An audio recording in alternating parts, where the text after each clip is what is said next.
Hoover Board of Education meeting is now called to order. If you please join me in a silent prayer tonight. I want to highlight a couple of things first. It's an incredible season for giving thanks and remembering what the season is all about.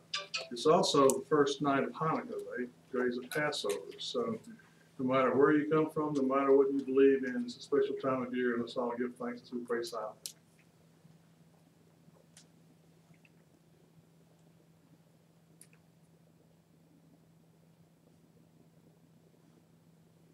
Thank you. Amen. Please join me in the pledge of allegiance. Salute, pledge. I pledge allegiance to the flag of the United States of America and to the republic for which it stands, one nation, under God, indivisible, with liberty and justice for all. It's good. Would you please do a roll call to make sure we have a quorum? Earl Hoover. Here. Craig Kelly. Here. Deanna Bauman. Here. Amy Tosney. Here. Kermit Kendrick. Here. You have before you the agenda for tonight's meeting. Do I have a motion to adopt the agenda? So moved. Do I have a second? Second. All in favor? Aye. All opposed? The agenda is approved. We will now have our recognition time. Mr. Jason Cass. All right. Good evening. Thank you once again for this opportunity. Starting us off tonight is the Hoover High School DECA Club, and we have several of the faculty advisors here. Ms. Munkus, Shelley Pewitt are among our, and Lisa Brooke Kleckler, sorry, if they would come forward, and then after that we will have our student honorees. We've got a proclamation for them. November was DECA month. DECA is an acronym that used to stand for something, but in our talks yesterday, it no longer stands for anything. Not sure why that is.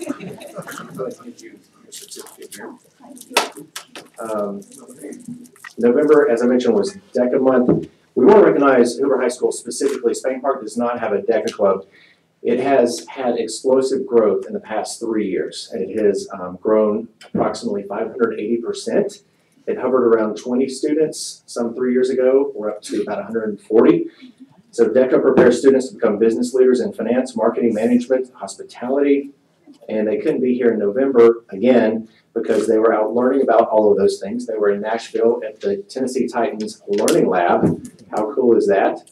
So at this time, we'd like to call up our students and have you come up front for a photo op. And as you're coming up, the four faculty advisors, once again, Ms. Pewitt, Gwyneth Munkus, Jerry Kimball, Lisa Smith, Ms. Kleckler, and more information is on the Hoover High School website. I'd like for one of you guys to introduce our students with us tonight. Okay, these are our DECA officers, and they're so proud to represent us this year. And so we have our DECA president, Jessica Bradley. We have our vice president, Kate Frierson. And we have our senior representative. Her name is Desiree Gonzalez. And we have Blake Hollingsworth. He's our junior representative. And we have Jade McGee, our 10th grade representative. We have our treasurer, Ali Mazani. All right. Any parents with us tonight representing these students? Oops, I missed one. Wonderful. Secretary Angel Walls, please. I'm sorry. All right. Let's give them all a big round of applause.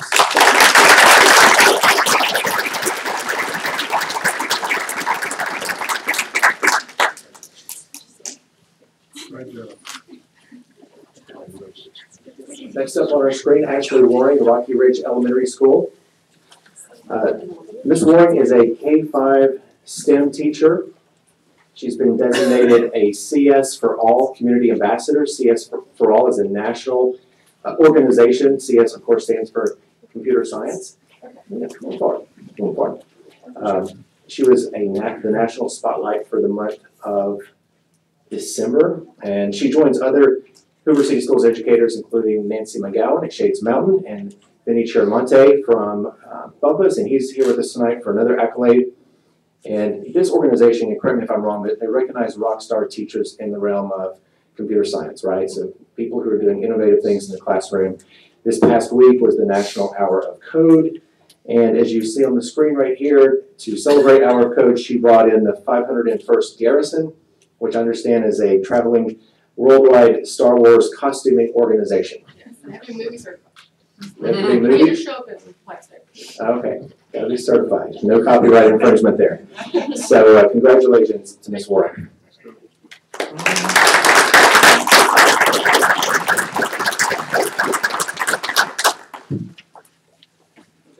Spain Park High School cheerleading team. Any representative? Coach Holla here tonight.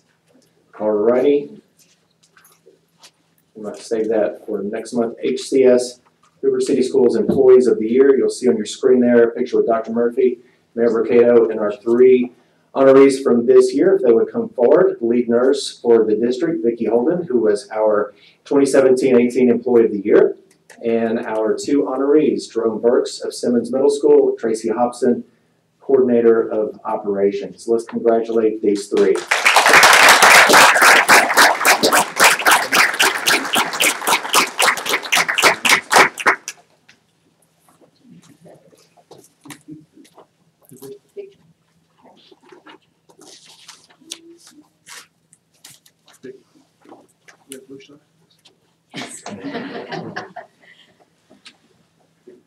Next up, Ms. Jennifer Hogan, 2018 Alabama Assistant Principal of the Year. Assistant Principal, one of the assistant principals at Hoover High School. This was announced recently by CLASS, the Council for Leaders in Alabama Schools, and the Alabama Association of Secondary School Principals. The honor was officially bestowed upon Ms. Hogan at a pep rally the week before last at Hoover High School. And interestingly, this is the 2nd year in a row that Hoover City Schools and Hoover High School has garnered this accolade. Ms. Carrie Busby was the recipient last year. So congratulations to Jennifer Hogan.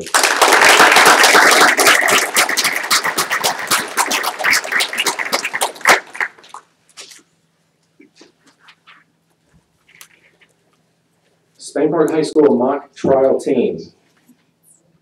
They're way in the back.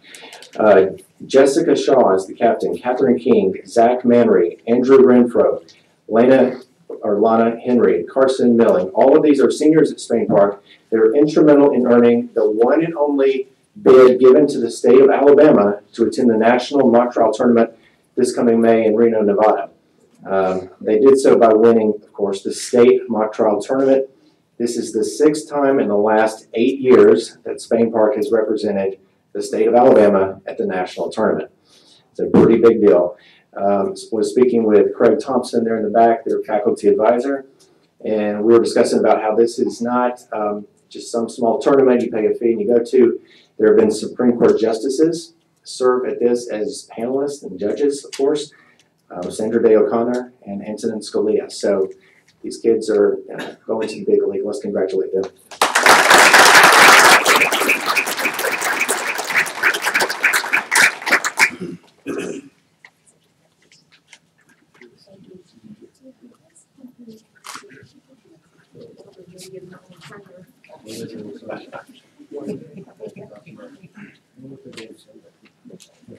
Hoover High School Scholars Bowl team. Any representatives here from the Hoover High School Scholars Bowl team? 4 names I have are Anna Muthalali, and Andy Kong, Rishkik Humble, and Joseph Lund. Looks like we have 2 of you here tonight. Thank you for being here with us. They are under the direction of longtime Scholars Bowl director, Mr. Josh Rutsky. He is unable to be with us tonight. It's his daughter's birthday, so congratulations to her. These 2 were part of a 4-member team that recently placed 4th at the very prestigious Harvard Fall Tournament at Harvard University. So they were in a crowded field, 36 teams from across the country, from Florida to Michigan, some of the best high schools that we have in America. Again, they finished 4th, winning the day, I think it was 9-3. Is that correct? Mr. Rutsky told me his students have made it a priority to win a national championship this year. They're also entrepreneurs, and they have hosted 2 major tournaments here in the city of Hoover, generating tax revenue for their hometown, and also raising, I believe, more than $5,000 already to fund your trip to nationals, right? Congratulations.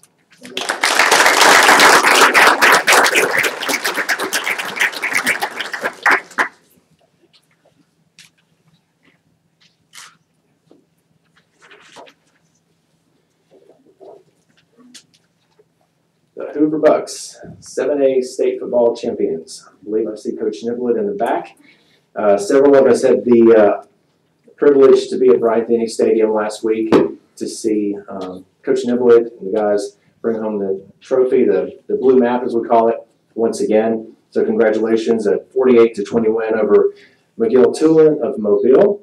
So lots of media coverage there, lots of support from state athletic officials, as well as your principal, Mr. Hewlin, athletic director, Andy Urban, and assistant AD, Lisa Bridgman. So congratulations. I understand you may want to say a couple of words to us, or?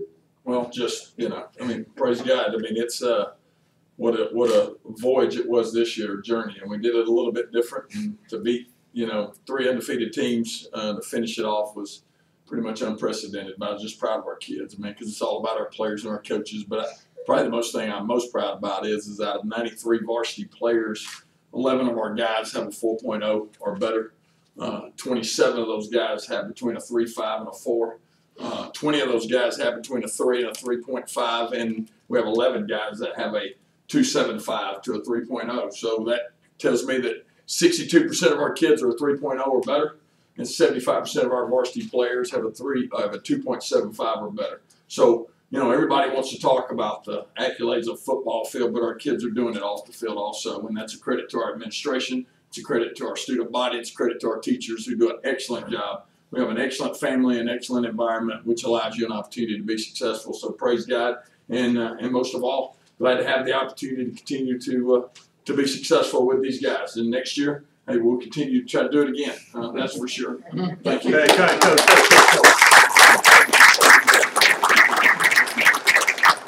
You got great kids. I'm telling you though, the thing that goes unnoticed by most people is you dress out 93 kids. They all don't play all the time, but you got 93 kids believing in what you're doing for them, and it's doing so much for them on a personal level, on a school level, keeping them out of Don's office. And all I can say is thank you for what you do. Well, thank y'all. Thank y'all for the opportunity. All right, and rounding out our recognitions tonight, Mr. Vinny Chiramonte. If he would be making his way to the front, you can see this wonderful photo right here. I had so many excellent photos from which to choose. I didn't know a face could make that many expressions. He was named a National Milken Educator a week before last. This was a total surprise, a national award. California-based rep from Santa Monica flew out, and as she told the crowd, wait, all right, we don't find them, wait. What is she? You don't find us, we find you. So it's not like we, as a district, submitted an application or you submitted for an award or the school. They selected you. Very prestigious honor. It's also known as the Oscars of Education, if that gives you any kind of frame of reference for the level and caliber of award. And by the way, it comes with an unrestricted $25,000 check. So hopefully that helped out with Christmas a little bit this year. So congratulations, Vinny.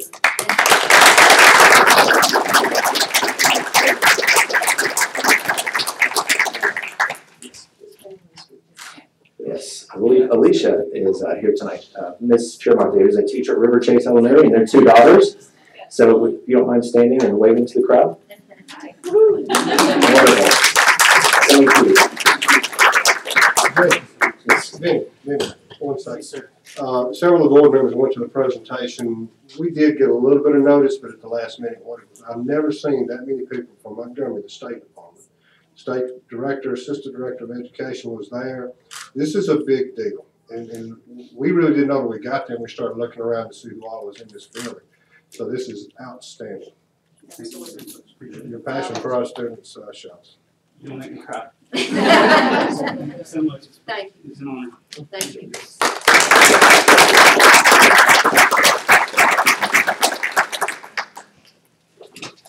Thank you, Jason. Action items, you have the minutes. Well, excuse me, let's back up a little bit here. Do we have any public participation? Yeah, we do. We do too. Jody, which one? Go ahead.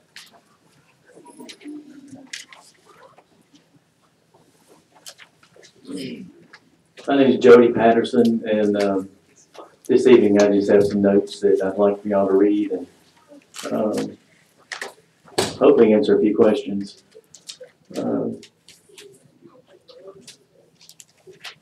That's all I'm going to say right now. Thank you.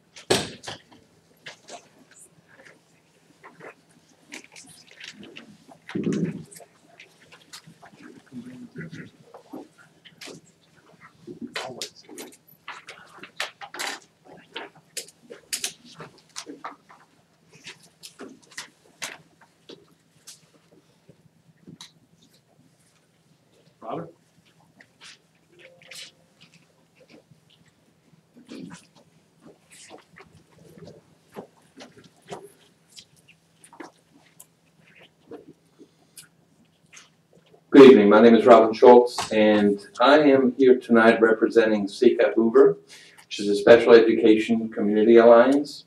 It's a group that was put together last year, and it was designed to create a bridge between the school system and parents of special education students.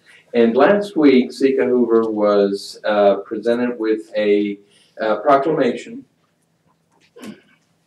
by Mayor Brocato.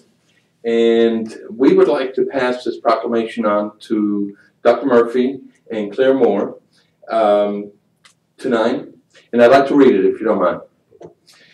It is for Inclusive Schools Week. Whereas schools around the world have designed the week of December 4th through 8th, 2017 as Inclusive Schools Week, and whereas Hoover City Schools is committed to providing an education in schools and classrooms that are welcoming and capable of educating all children, and whereas the educators of Hoover City Schools recognize that each child is unique, learns differently, and therefore learns better if teaching is tailored to their abilities and interests, and whereas the educators and families of Hoover City Schools have been working hard to ensure that their classrooms and schools are characterized as being high-performing and inclusive, and whereas by their efforts to make their schools and classrooms high-performing and inclusive, the educators and families of Hoover City Schools have contributed significantly to building a stronger and more inclusive community, and whereas the educators and families of Hoover City Schools wish to celebrate their success and reflect on how they might further improve, now therefore I, Frank V. Brocato, by the virtue of the authority of me as mayor of the city of Hoover, do hereby proclaim the week of December 4th through 8th, 2017 as an Inclusive Schools Week, and encourage schools and classrooms across the city of Hoover, Alabama to sponsor appropriate learning and community building activities in its recognition. So if I could have Dr. Murphy and Claire.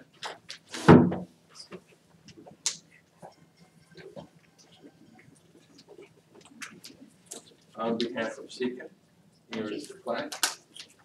Thank you. We appreciate it. Thank you so much. And we go to great extents to make sure that we're acknowledging all the different weeks and the celebrations that occur with various and sundry groups. And we're appreciative of the mayor with this proclamation and giving us an opportunity to acknowledge Inclusive Week also. Thank you. Thank you. Get us one more. Thank you. Anyone else for public participation? Okay. We'll move on to the action items. You have before you the minutes of the regular board meeting on November 14th and a special call meeting on November 27th. Dr. Murphy? Would ask your approval, board members, of November 14th and November 27 minutes, please. Do I have a motion on the superintendent's recommendation for approval of these minutes? Do I have a second? Second. Any questions from the board? I have a motion and a second. All in favor? Aye. Anyone opposed? The minutes are approved. Next item on the agenda would be the personnel actions. Dr. Murphy? You have the personnel report in front of you, board members. There are 9 individuals being employed, 3 transferred, 3 change of leave dates, 2 leave of absences, 1 resignation, requesting your approval for 1 bus liability insurance trainee and 1 bus liability insurance waiver. In addition to that, at the back of those individuals being listed on the report, I'd also like to ask you to accept an extension, recommendation for an extension to Tina Hancock's contract. Tina, as you know, is our CSFO. And you'll see prepared for your information amendment to her contract. Her contract is due to expire June 30, 2018, and this recommendation is for her contract to be extended to June 30, 2021. I offer this to you based on the work that she does for us, outstanding work that she does for us, and this is an opportunity for us to extend our relationship. And Tina, I'm exceptionally grateful for the work you do, and this contract is evidence of our appreciation for her. So that's also included in my recommendation for the personnel report. It's a real endorsement to offer that extension before she presents the budget. Shall we hold it? No. Do I have a motion on the superintendent's recommendation for the approval of these personnel actions? So moved. Do I have a second? Second. Any questions from the board? Yes, please. Go ahead. I've said this before, but Ms. Hancock has done a wonderful job, not just working with the superintendent, which their day-to-day operations, even though the board hires the CSFO and the superintendent, without that collaboration, it would not happen. And I want to really say the same thing about the staff. To understand the budget as a layman, and we all are, I'm not in finance in a little bit. She's put it where we can understand this budget, where we can work for you, where we can actually ask questions as things happen and look at things in an understandable way. This contract is, to us, is really an endorsement of the job you've done. We hope you stay here for a long time. Okay, I have a motion and a second. All in favor? Aye. Anyone opposed? Business actions are approved. Dr. Murphy, will the new business, superintendent's report, information report, anything of consequence? Nah. All's good. Trust me. Tina, would you please share our business action and upon the approval of that, then we'll allow you to flow right into our 2017 end of year financial presentation. Yes, ma'am. Good evening. What you have before you is the October financial report for our first month of the fiscal year 2018. These are based upon reconciled bank statements for that first month. It's hard to indicate at this point where we're going to end up, but for the first month of the fiscal year 2018, we are right on target as projected. We have received we should have spent about 8% of our budget. We are, compared to last year, we're actually $629,000 more than we were, but that is than we were last year. But that is based upon we received invoices in October for some of the turf and track replacements that we did at Spain Park and Hoover High, and some of the roofing replacements at Rocky Ridge and Simmons. We will continue to see in the month of November for next month's financial report a few more of those invoices to come through as we start to close out those projects. Special revenue expenditures were at 8.4% of our budget. They are $13,000 less than the comparable period this time last year, and they're due to a reduction in contract services and food purchase costs. So at this time, Board, I ask for your approval of the October financial report. Cash disbursements for October at $5,190,201. Payroll for November of $7,494,533.44. And I too ask your approval for these business action items, please. Okay, do you have a motion on the superintendent's recommendation to approve the financial report to include cash disbursements and payroll? So moved. Do I have a second? Second. Any questions on the board?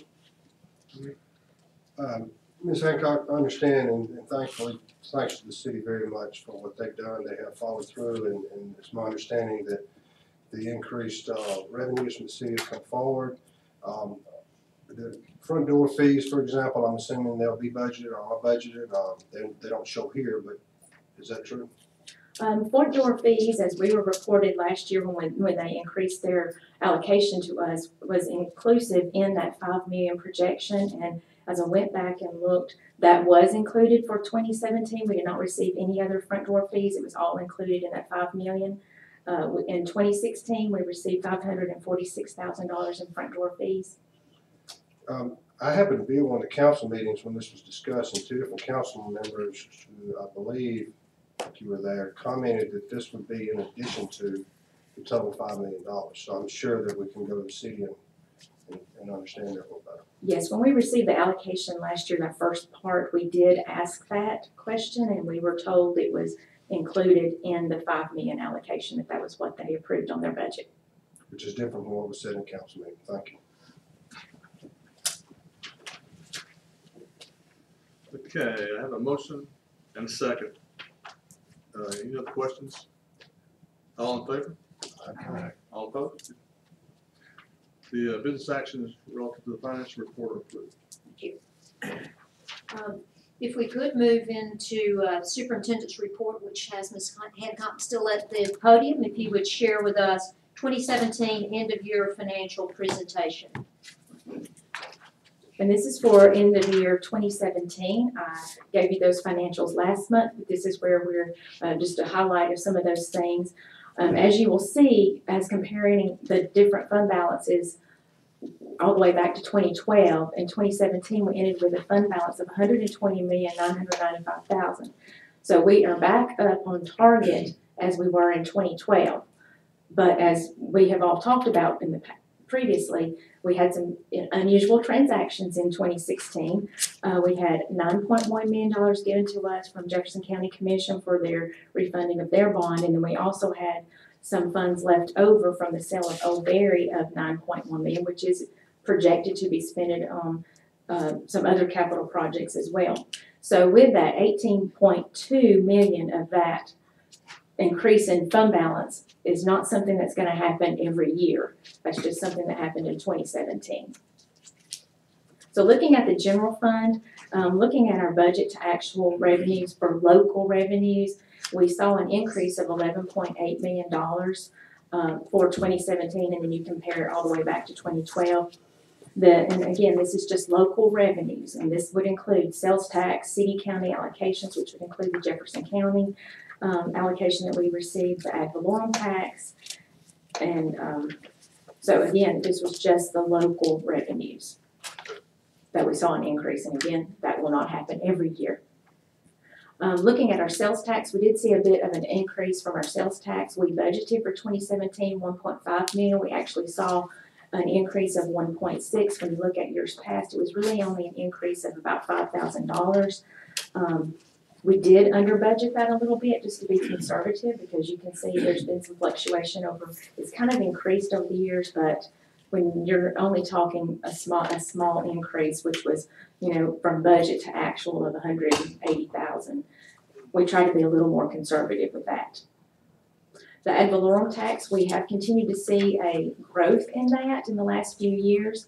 We budgeted $70.2 million. We saw $431,518. So we saw a $2.1 million increase from last year to this year. And if you look back in 2017, there was also a large increase of about a little over $4 million.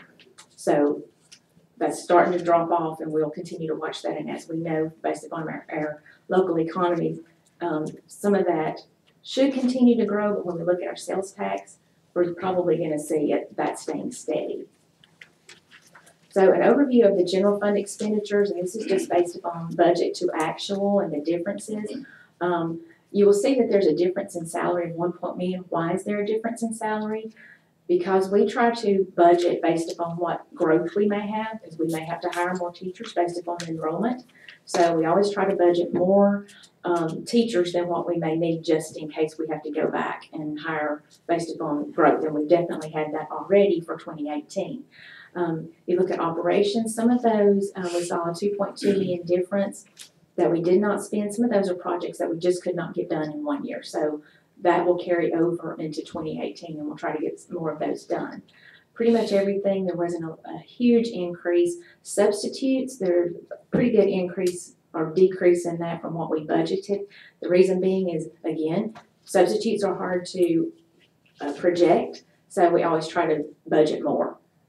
And I just want to note here, funds were only spent at 93% of budget. So when we closed the year, we had not spent 100% of our budget. We only spent 93% of our budget. So I think we're all learning to be more thoughtful, more frugal, and more wise in what we're spending. So to recap some of those transactions that were unique to FY 2017, again, the Jefferson County appropriation, it came right at the year end, so it was not budgeted. Our last budget amendment was in June, so we could not budget that. The sale of Old Berry, we did budget, but as I mentioned earlier, we didn't get everything done. For example, the Hoover High Band Room, so that is still forthcoming, and those funds will carry over to this year. We saw an increase in all the tax revenues together of $2.32 million, an increase in interest revenues of $268,000, and you may think that's not much of an increase, but that is based upon about 6 months of activity from that $50 million that we invested. So monthly we are seeing an increase in interest from those investments, and that was basically, we do no work.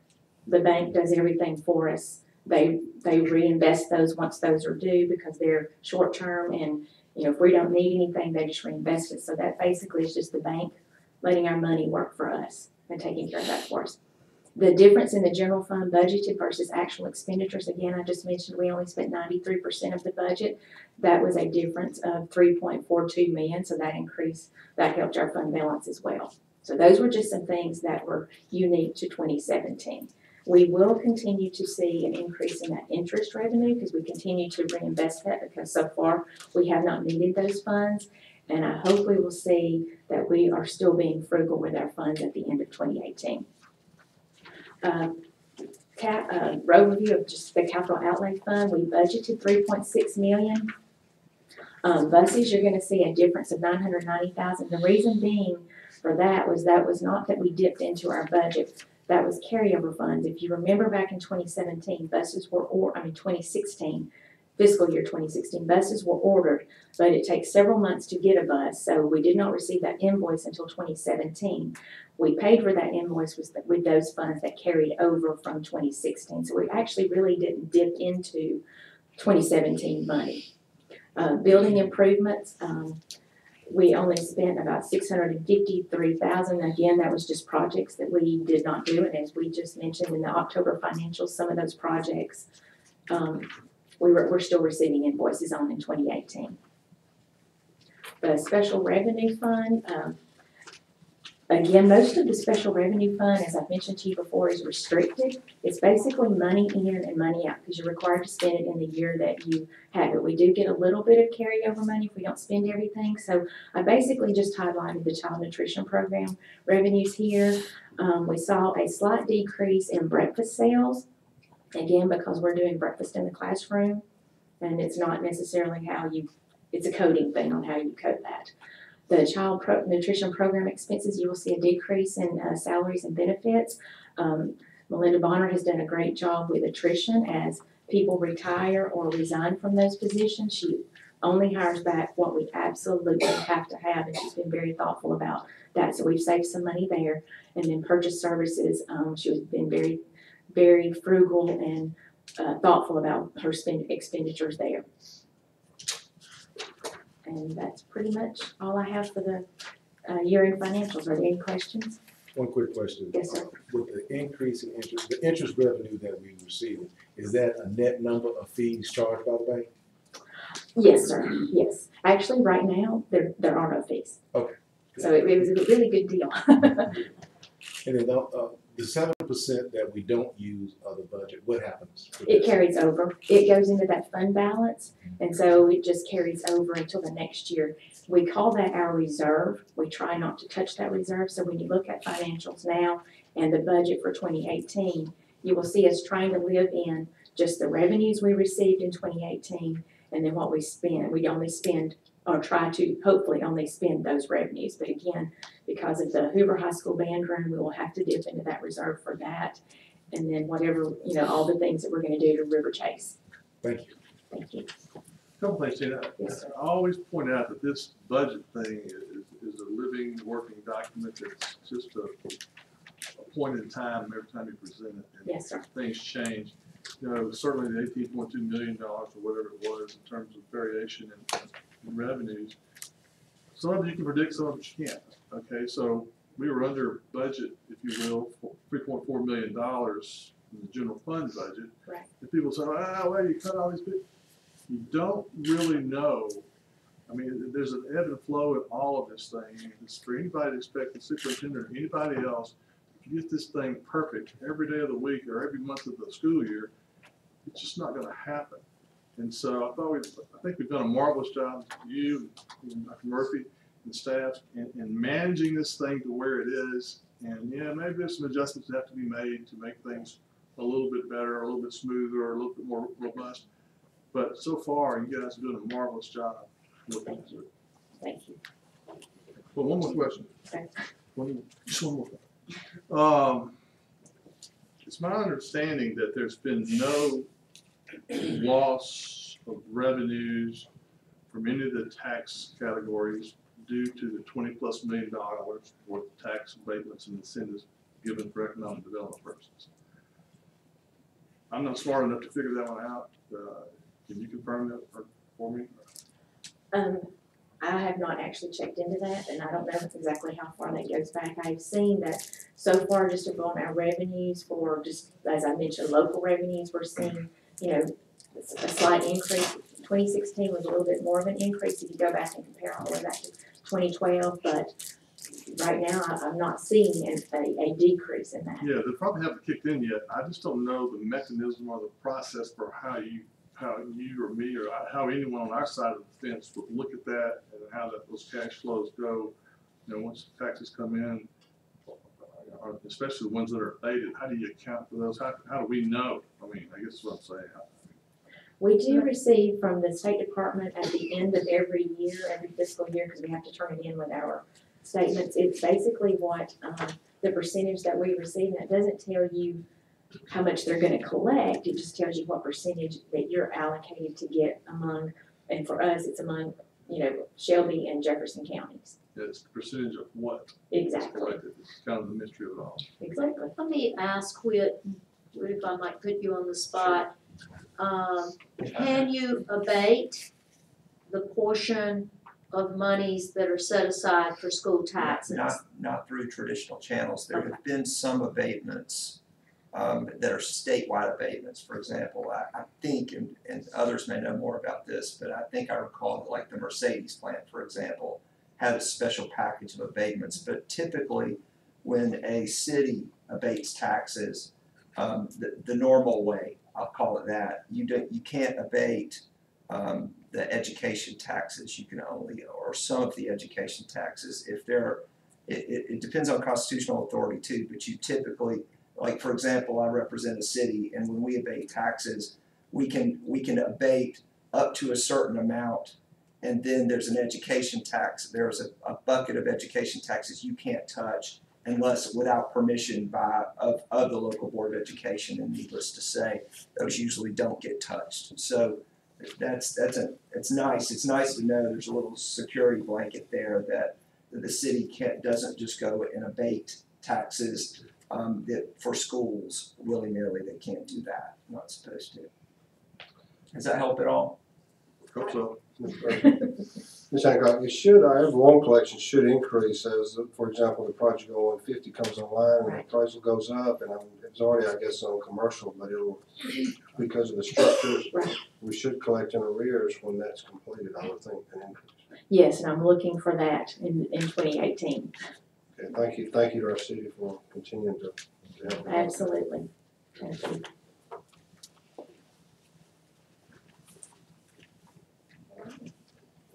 Move right on.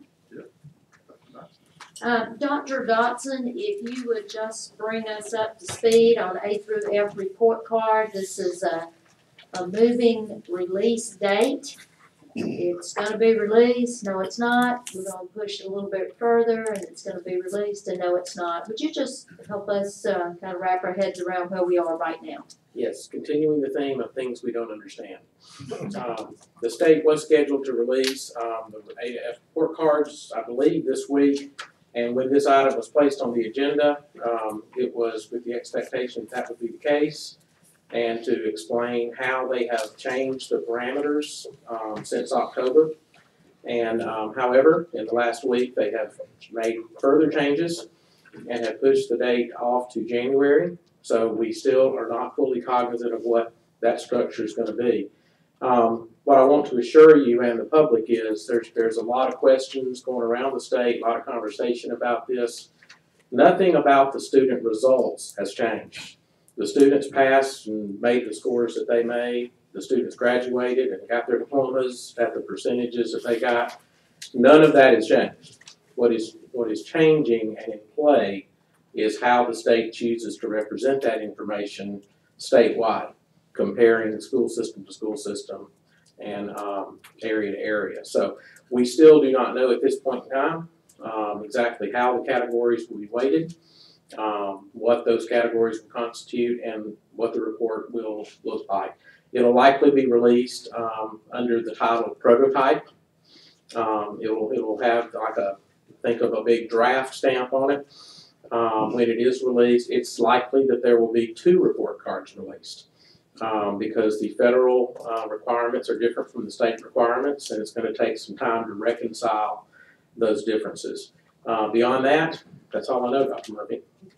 Board members, you probably are keeping up with some of the conversations out there as it relates to A through F report card.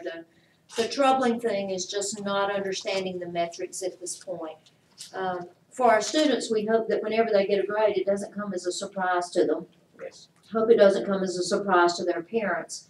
But in our case, this grade is going to come as somewhat of a surprise. As soon as we knew the initial metrics, Ron did calculations for us to best estimate, guess what our score might look like.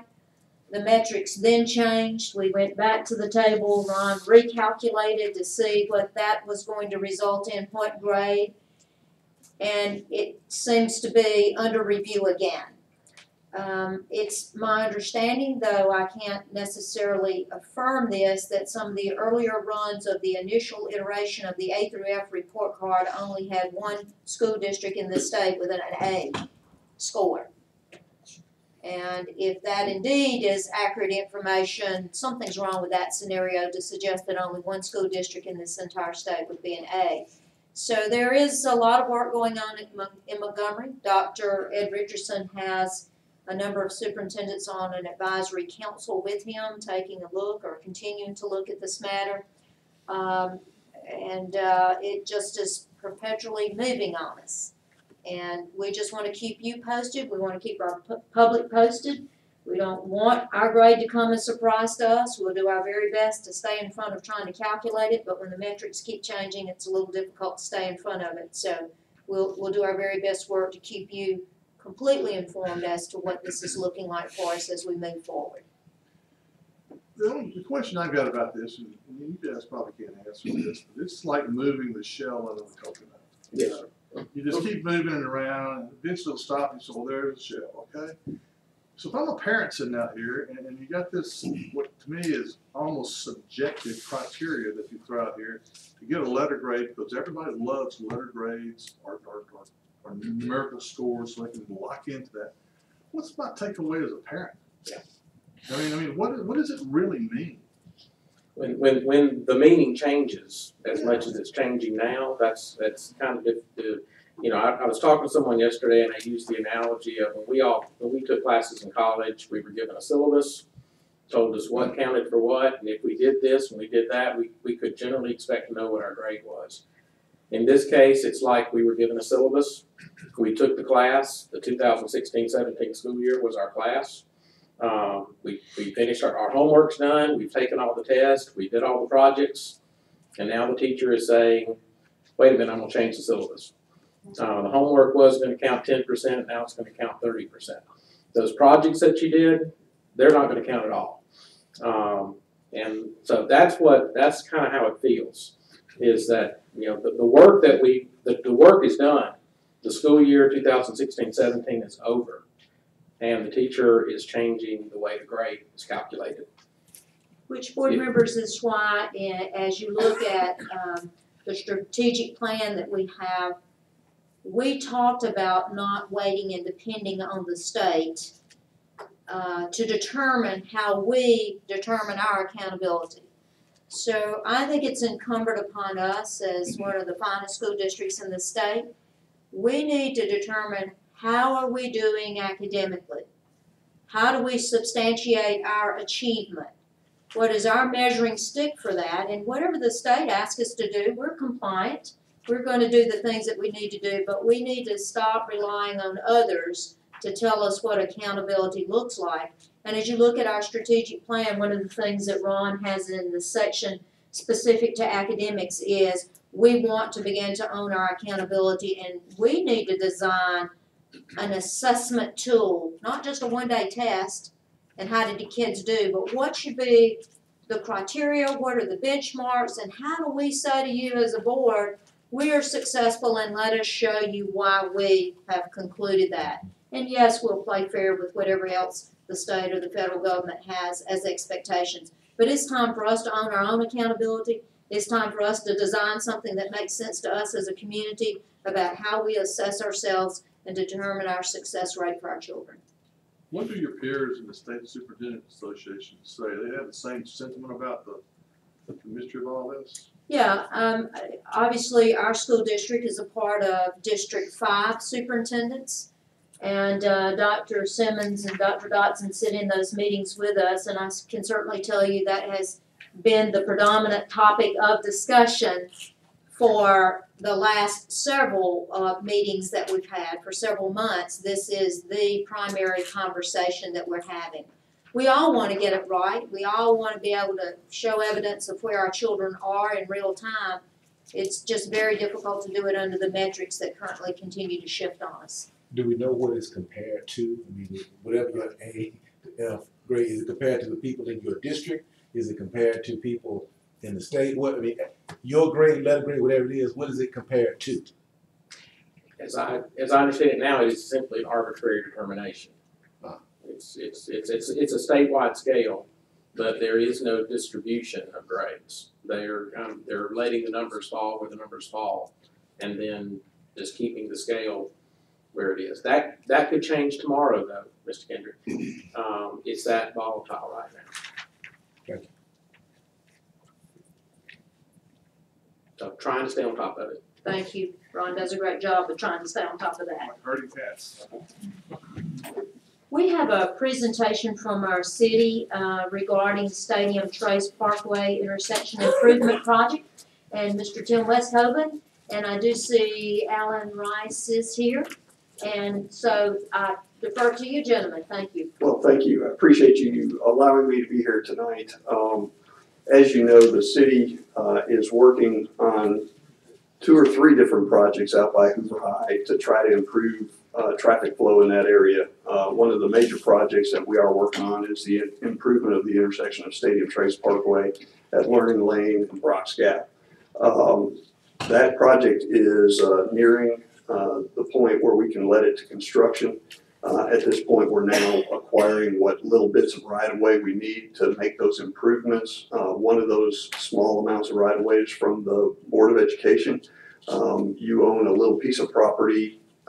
Trace Crossings Elementary's piece of property comes and fingers out and touches Stadium Trace Parkway in between United States Steel property that owns the corner at Learning Lane and Stadium Trace, and then the city of Hoover where we have our soccer fields.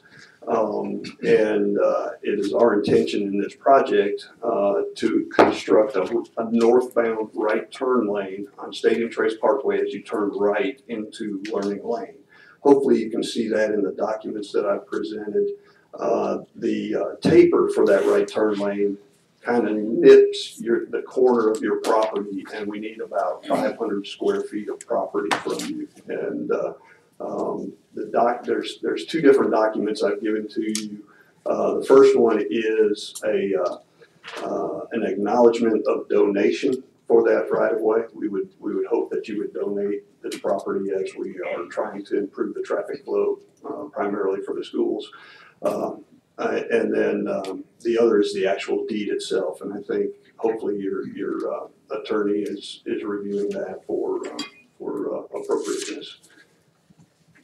Want to swap a greenhouse for it?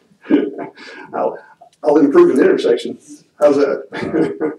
That's good. Thanks for all the backup detail and information on it. And if you have any questions, Dr. Murphy made it very clear. I'd like to come present to you this month and then come back next month for a vote. I'm happy to do that. Don't mean to press you for anything. If there are any questions or you need any additional information, I'll be happy to try to provide that. I have one question. Yes, Just the little triangle here. Where you go down to the soccer fields, that one, is it right? It's pretty close to there. It's right there. Is that where you would start this taper? Yes, ma'am. It's kind of hard to see on that drawing because it kind of fades out, but if you take a look at where your gas pipelines are running underneath Stadium Trace Parkway, that's pretty much where this triangle is. So it's a piece of property that you actually own, but it's being occupied right now by 3 different pipelines. Very difficult for you to use it. Mr. President, Tim, thank you, and we all trust Tim and Alan, of course, I see very much. In my opinion, thank you for making this intersection better. This is as you said, 500 square feet. So it's a very small area, and it is to improve the intersection and the roadway. Well, we appreciate it. It's been a long time coming, and we're looking forward to getting it under construction. So we appreciate your help on that. Was there a second request? There is another request coming. I unfortunately did not get the paperwork together, so I will probably come back next month and have two things to talk to you about. But the second item, just to prep you, is an additional temporary construction easement to construct additional parking behind the bus barn. When we construct that south access road, it's gonna eliminate some on-street parking that you have out there right now, and we were proposing to put that back behind your bus barn. And in order for us to construct that, I need a temporary construction easement from you. I have one more question. This plan here with the turn lanes, is this everywhere you're gonna be making changes? In all four directions, we're gonna be That's what making I thought. changes in all four directions. We'll actually change some elevation through the intersection, because right now you have some really bad grade change through that intersection. We're gonna try to improve that. And what's the timeline? It's a really good question. Well, I mean, my concern would be, is Sure. this gonna be going on during It's the definitely gonna school be, year? let me say this, it's definitely going to be going on during the school year. There's no way around it. It is a major construction project. It'll be our intention to do everything we can to try to minimize the impact to the traffic, but for a while out there, it's gonna be kind of rough. You and I are gonna have fun. It's not gonna be fun. Other questions? Kim, thank you so much. Thank you very I'll much. have you come back next month. Hope you all have a Merry Christmas and a Happy New Year. Thank you. Board members, as you know, we've had lots of conversations about strategic plan. And so what I would like to share with you at this point, I heard this term already at the table tonight, it's kind of a living document. Like budgets, you do your very best to sort of determine what that looks like. We've shared that strategic plan with you. We've done a little tweaking, a few iterations of that. We've pushed it out to our public. We've shared it on our website with our faculties and staff. And so I feel like we have a good starting place to start to help us think about the work of our school district. I would remind you that we've been, I hate to say running the school district, but we've been leading the school district in the absence of a strategic plan now for several years. But I am pleased that we're at this point where we're starting to develop what does this look like as we lead forward. And I think we have an excellent start to that process. I would like to propose that we not have you vote on the strategic plan, because every time we sit and talk and look, there are things that we think, oh, here's an action step that would support that. And so as my staff and I continue to talk, we keep thinking, hey, there may even be some goals that are out there that we've yet to discover until we continue our work. So as it relates to knowing that there may be different action items, we may even tweak some goals, rather than asking you to approve the strategic plan and then bringing it back to you every time there's a modification. What we would like to do instead is to proceed forward with our strategic plan, put our strategic plan on our agenda maybe every other month, so we're coming back to you saying, hey, here's some things that we've done in the direction of our strategic plan. Hey, we've rethought an action step. We want to share with you what that step looks like. And that way, we're not tangling up our board meetings on an ongoing basis as we make edits and not so much edits, but as we discover and as we look at how we continue to lead forward. So with your permission, I've just simply put this down as a report item, and we feel like we've been fair in saying, hey, here's our best thinking at this point, and yes, there's more conversation, there's more work, and we'll continue to lead forward with this, at least as our framework. I'm exceptionally grateful to my staff. Our folks have worked very hard. And by the way, it wasn't the only thing you had on your to-do list to do, right? So you've done great work, and I'm exceptionally grateful for that. So board members, unless I hear objection, I'd really like for that to just be a report to you and not a request for you to approve that. And I think I'm saying an okay on that. So thank you so much. I had the privilege today to work with Leadership Hoover. I want to acknowledge our city for Leadership Hoover. Spent about half the day over at our River Chase Career Connection Center, if that's what we continue to call it, at our Career Center. And it was just really an awesome experience to be a part of that group. Very smart folks, leaders in our business and industry and in our city who came to the table to spend time with us. I can say to you that everyone who's gone to that center to work and to look with us has come back, I think, impressed. Dr. Smith was with me this morning. Lots of really, really good conversation with Leadership Hoover. So was glad to have time with them. And speaking of the River Chase Career Connection Center, we sat a couple of weeks ago with Brassfield Gorey, and they walked us through what does design planning look like? How do you know what you need to do next? And after you've done that, what do you need to do next? And what does your timeline look like? I'll be honest, this is an exceptionally ambitious thing we're doing to believe that we will have 4 programs up and ready to go by August of 2018. And yet they've walked us through, okay, if this is the end result, let's back your time back out and what has to happen by here and by here. And so we want to thank Brassfield and Gorey for those individuals they allowed to work with us. Ron and I also went over to Jeff State and met with Chef Joseph and Mr. David Cohen met with us, and we looked at their program. We're collaborating with them. They're probably going to help us as we do interviews for the individuals that will lead our culinary program.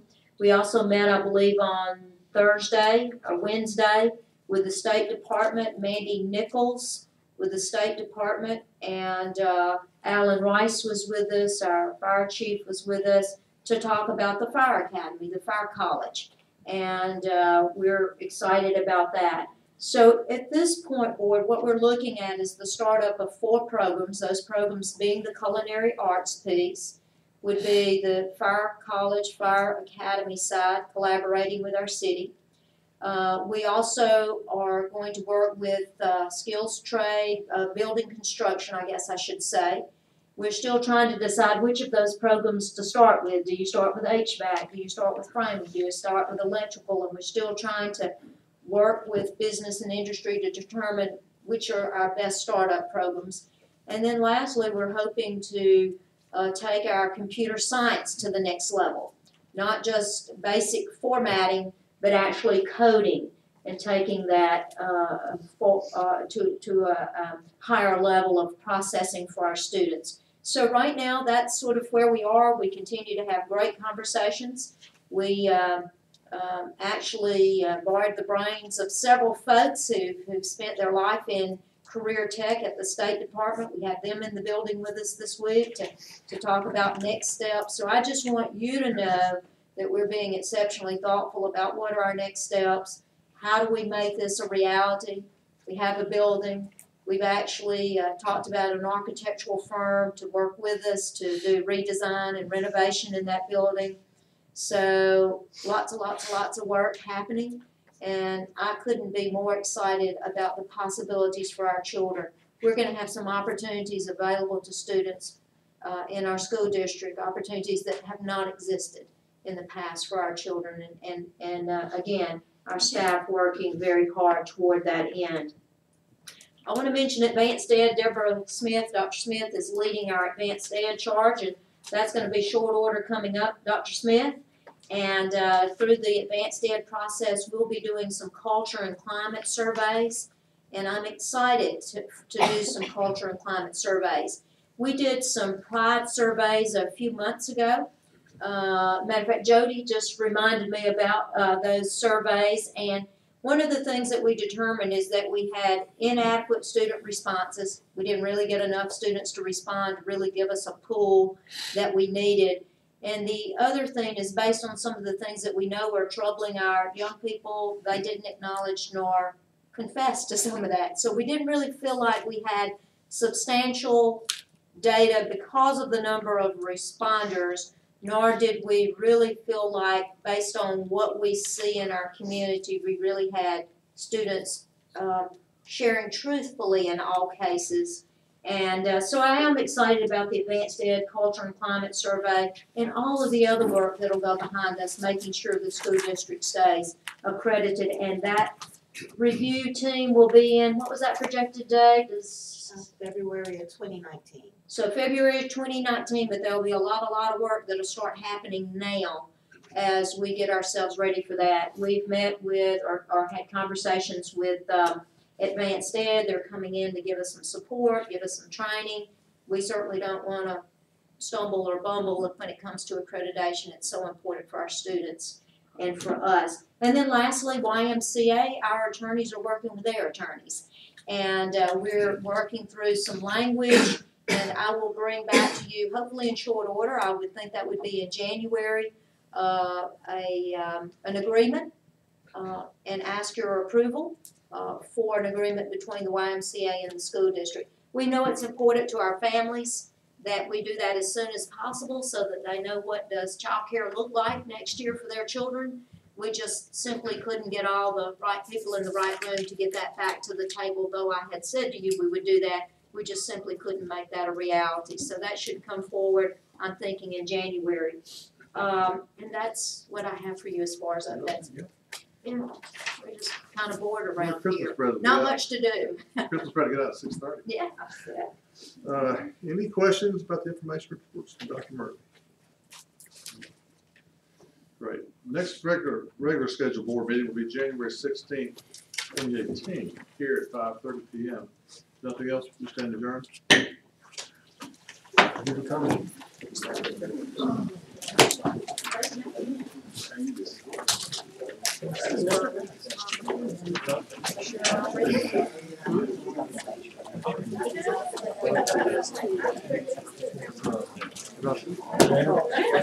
good?